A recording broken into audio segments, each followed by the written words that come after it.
जब जीव मृत्यु लोक में जन्म लेता है उस समय उसकी स्मृति शून्य होती है। वह ना तो किसी चीज को जानता है और ना ही किसी को पहचानता है। बच्चा माँ के गर्भ से निकलकर जैसे ही बाहर आता है तुरंत ही रोना चालू कर देता है। वह ऐसा तकलीफ में करता है या कोई और कारण भी है जिसे हम समझ नहीं पाते। क्या आपने भी कभी सोचा है कि आखिर बच्चा जन्म लेने के तुरंत बाद रोता क्यों है? इसके पीछे का सटीक कारण क्या है? हिंदू धर्म शास्त्रों के अनुसार वैसे तो इसके पीछे एक पौराणिक कथा की मान्यता है जिसका विवरण विष्णु पुराण में मिलता है। इस्लाम में भी बच्चे रोने के अपने अलग अलग कारण बताए गए हैं, लेकिन सच्चाई क्या है? यह एक ऐसा सवाल है जिसका सही उत्तर हम सब जानना चाहते हैं। शिशु के जन्म लेते ही रोने के कारण को वैज्ञानिक सहज और आवश्यक प्रक्रिया मानता है। तो दोस्तों, आइए इस वीडियो में सबसे पहले हम बच्चे के रोने को लेकर वैज्ञानिक दृष्टिकोण से समझते हैं, फिर हिंदू धर्म शास्त्रों में वर्णित उस पौराणिक कथा को जानेंगे जिसका उल्लेख विष्णु पुराण में मिलता है। नमस्कार दोस्तों, स्वागत है आप सबका हमारे यूट्यूब के चैनल फैक्टोलॉजी पर। आपसे विनती है कि चैनल को सब्सक्राइब जरूर कर लीजिए और कमेंट बॉक्स में जय श्री कृष्णा लिखकर परमात्मा को अपना आभार व्यक्त कीजिए। दोस्तों, नए जीवन की प्रक्रिया पुरुष और स्त्री के समागम के साथ शुरू होती है, जिसके फलस्वरूप जीव को एक नए शरीर के रूप में स्त्री के गर्भ में स्थान मिलता है। जब तक बच्चा माता के गर्भ में रहता है तब तक वह सांसारिक दुनिया से अनजान होता है। माता के गर्भ में वह जीवित तो होता है परंतु वह सांस नहीं लेता। उसके शरीर को खाना पीना इत्यादि माँ से जुड़ी गर्भनाल से प्राप्त होता रहता है। बच्चे के फेफड़े तो बन जाते हैं लेकिन वह प्रयोग में नहीं रहते हैं। बच्चा माँ के गर्भ में एक पतली झिल्ली के अंदर बंद होता है जिसमें तरल पदार्थ भरा होता है।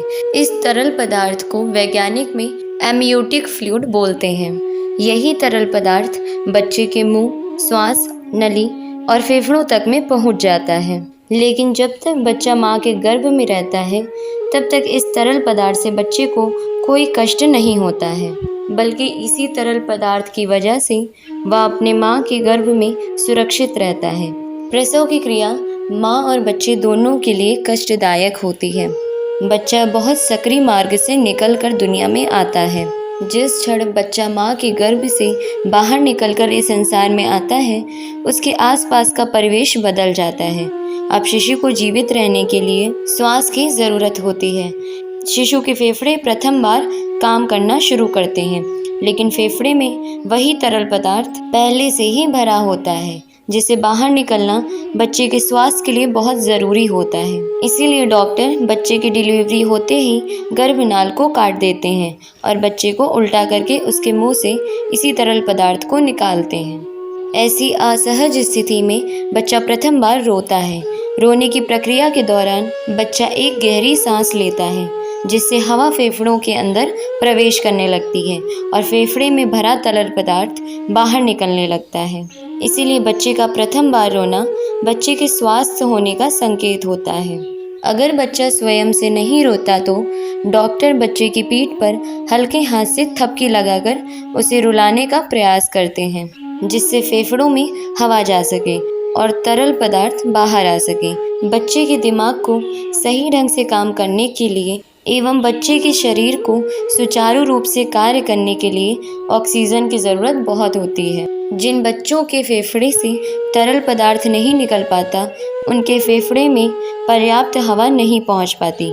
ऐसा होने से बच्चे के जीवन के लिए बहुत कष्टदायी हो जाता है और दिमाग को पर्याप्त ऑक्सीजन ना मिल पाने के कारण उन्हें किसी प्रकार की मानसिक बीमारी हो सकती है। तो दोस्तों, यह बातें थी विज्ञान की। आइए अब जानते हैं पैदा होते ही बच्चे के रोने को लेकर धर्म ग्रंथ में क्या लिखा है। शिशु जब प्रथम बार रोता है तो उसका स्वर कुछ इस प्रकार सुनाई देता है जैसे वह पूछ रहा हो, कहाँ हूँ मैं, कहाँ हूँ। विष्णु पुराण के मुताबिक जब ब्रह्मा जी सृष्टि की रचना कर रहे थे उन्होंने स्वयं जैसा पुत्र पैदा करने का विचार किया तो उनकी माया से गोद में एक मायावी बालक प्रकट हुआ। यह बालक रोते हुए ब्रह्मा जी की गोद में उथल पुथल करने लगा। जब ब्रह्मा जी ने उस बालक से इसकी वजह पूछी तो उस बालक ने प्रश्न किया, मैं कौन हूँ, मैं कहाँ हूँ, मेरा क्या नाम है। इस पर ब्रह्मा जी कहते हैं कि पैदा होते ही तुमने रोना शुरू कर दिया, इसीलिए मैं आज से तुम्हारा नाम रुद्र रखता हूँ। ऐसी मान्यता है कि इस बच्चे के जन्म से पहले किसी बच्चे ने रोना शुरू नहीं किया था। ऐसी पौराणिक मान्यता है कि तभी से जन्म के बाद बाकी बच्चों में भी रोने का नियम बन गया। जबकि इस्लाम धर्म में यह मान्यता है कि बच्चे के जन्म लेते ही शैतान उसके पास आता है। शैतान के छूते ही बच्चा जोर जोर से रोने लगता है। इसीलिए ऐसी मान्यता है कि जब बच्चे की पैदाइश हो जाए तो फौरन उसके दाएं कान में अज़ान और बाएं कान में इमामत पढ़नी चाहिए, ताकि बच्चा शैतान के डर से महफूज अल्लाह की पनाह में रहे और पैदा होते ही अपने परवरदिगार का नाम सुन ले। क्या आपको बच्चे को रोने का कारण पहले से ही पता था? कमेंट बॉक्स में हमें ज़रूर बताइएगा। आशा करती हैं कि आपको हमारी यह कोशिश ज़रूर पसंद आई होगी।